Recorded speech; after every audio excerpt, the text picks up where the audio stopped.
Gjendja e rënduar psikologjike që u përfol në 9 ditët pas daljes nga shtëpia duket këtë qenë një gënjeshtër e bardhë. E vërteta është që i fut në vorbull për t'i nxjerrë nga vetja. Dhe duhet kuptojmë që jemi afër fundit, edhe nervat e tyre së mbajnë më, edhe logjika nuk punon më aq shumë, sepse për mua një alternativë do ishte që ata të injoronin totalisht informacionet nga jashtë, krahasuar me lojën e Luizit për shembull. Më ka pëlqyer kur është rikthyer Kiara me Efi. Më shkujtuar një nga këto ditë dhe ai në Prime tha, ose ne do vazhdojmë ku ishim, ose ju bëni Big Brotherin tuaj me persona, ai nuk pranoi informacione as ka Kiara.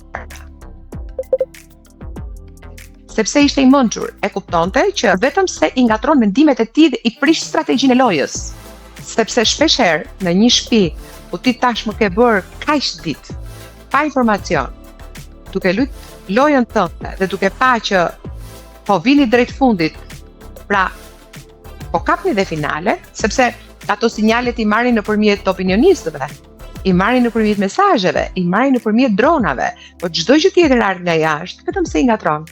Dhe mendoj që nuk duhet të jenë kurioz të dinë çfarë ndodh jashtë.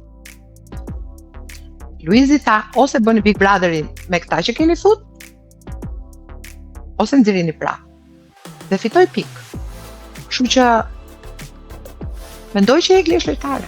Egli është lojtare, ka hyrë aty për veten e vet. Fakti që e ka thënë, unë do dal ajo Egli që hyra me qëllime të qarta, los fort si çdo lojtar aty. Pastaj strategjinë zgjedh ajo. Sigurisht që ajo ka armët se vjen nga jashtë. Sigurisht që në qoftë se të gjithë menduan që është rënd, është keq, do marri veten, me bisedat që po bën aty tregon që s'ka bërë asgjë tjetër, 9 ditë vetëm kam parë çdo gjë për ta përdorur dhe për të hyrë brenda për të thënë që unë do shkoj në finale duke i sulmuar gjithë këta që më kanë sulmuar. A është strategji e drejtë? Duhet parë. Nuk di.